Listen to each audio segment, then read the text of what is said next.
MLB Postseason edition of The Leadoff, live from the 2025 National League Championship Series, is presented by Vanda Pharmaceuticals. Innovate in the service of people's pursuit of happiness. With an MLB Network and at-bat subscription, stream the MLB Network 24/7, plus listen to every postseason game live. Visit MLB.com/at-bat for details.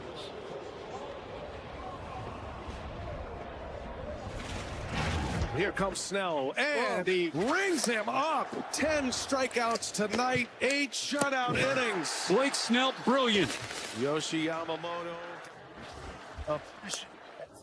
Mess with his crown jewel as a Dodger. Snell and Yamamoto combined to face 56 batters in the first 2 games. None of them stepped to the plate with a runner in scoring position. And now we have Glasnow on the bump. Pedro, he's 6'8". He walked by. He looked like a giant. Can he keep going? Will those 2 performances motivate him for his performance today? It's yet to be seen when he steps in between the white lines.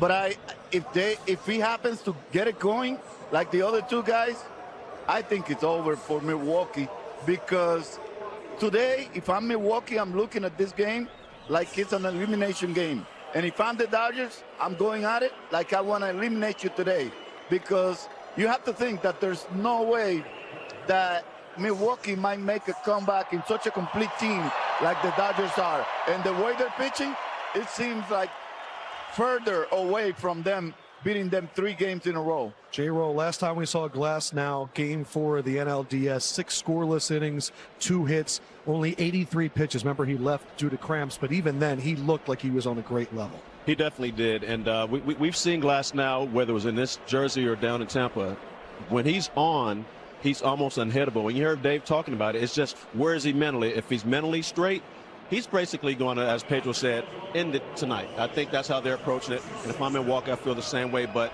I'm looking at this starting staff and trying to figure out, where does Milwaukee get the win? I don't think you get it out the starters. You have to be close enough, like in game 1, that the game is, a swing or 2 away, that you have a chance to win the game, because the way their starters have pitched this postseason, pretty much the second half of September, it's going to be tough to beat those boys. Well, it's going to be a challenge to get that starter out. They got to find a way to get the pitch count up. I know we haven't talked about it much over the course of these first 2 games, because both pitchers have gone so long into the 7th and the 8th. But if somehow the Brewers can get long at bats, not so many swing and misses, and next thing you know, Glasnow's pitch count is up to 50, 60, 70 pitches early, to Jimmy's point, now you can get in the bullpen and they might be able to get after them. If you're going to turn it around, if you're going to save the season, sometimes you need a message from an unlikely source. And we saw that at the Brewers press conference. Actually, this question is for Austin. Go, Austin. Everybody hears your dad talking all the time. So based on your inside knowledge of the Brewers, what do they have to do to get out of this 2-0 deficit they're facing? Just stick with it and keep battling through it. The guys respond back really good. Like, start of the season 0-4. Those games were not good, but then they responded with the best record in baseball, so I believe they can do it. That is Skip Murphy's 10-year-old son, Austin, saying, hey, awesome. Channel back those first 4 games of the year. We're 0-4. We turn it around. The 3, 4, 5 hitters tonight. This is what needs to change if you're going to be like Glasnow. But that's just more proof. This is the Brew Crew, man. They are a tight-knit unit. He left sticky notes on all of their lockers as well, saying, I know the road feels steep right now, but if anyone was built for this climb, it's you. You've done this with grit and grace. This isn't about baseball. It's about us. There's no one I'd rather climb with.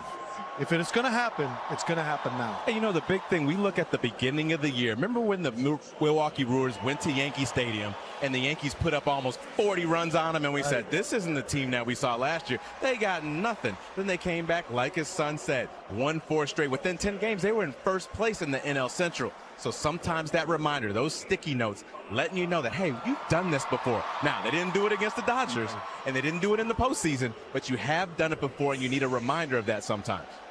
But leadership starts at the top, and when you have someone that continuously believes in you, it doesn't matter what you're up against, that the guy that's running the ship, he hasn't given up on us, so we have no right to stop fighting. And not that they will. We're not saying that. but he's letting them know, hey, I'm in the trenches with you. It doesn't matter what it looks like. We know there's light on the other side of that tunnel. We just have to dig ourselves way out, and that was a nice little reminder. Well, it is amazing to see this kid with such a poise saying those words. If I'm the players, I'm actually feeding off of that as well. Not that I need extra push because they're all professionals, but I would take those words from the kid, and I would take the words of my manager, leaving those sticky notes in my chair. I want to pick up that guy, and Pat Murphy is one guy that deserves to be picked up by his players. I hope they do it. You take that flight out and you realize we need to leave everything out there. This is the best road record team in baseball, the Milwaukee Brewers. They've lost 9 road postseason games. The last time they won one, 2018 LCS Game 3 right here in Dodger Stadium. So maybe they could start turning it around. Maybe, and definitely a reminder, hey, how good we are and how we're here, and use that underdog mentality. No one's expecting you to win this right now. Pedro's already said it's an elimination game, so use that as your fuel. They're already writing us off. Can we prove them wrong? I'm feeling motivated right now, and I know, Pedro, you love this guy. I do love this guy, and I can't wait to meet him in person. Amazing. MLB on TBS leadoff presented by Vanda Pharmaceuticals. We're getting ready for the first pitch. Intros are happening now. We got you covered here in LA on TBS.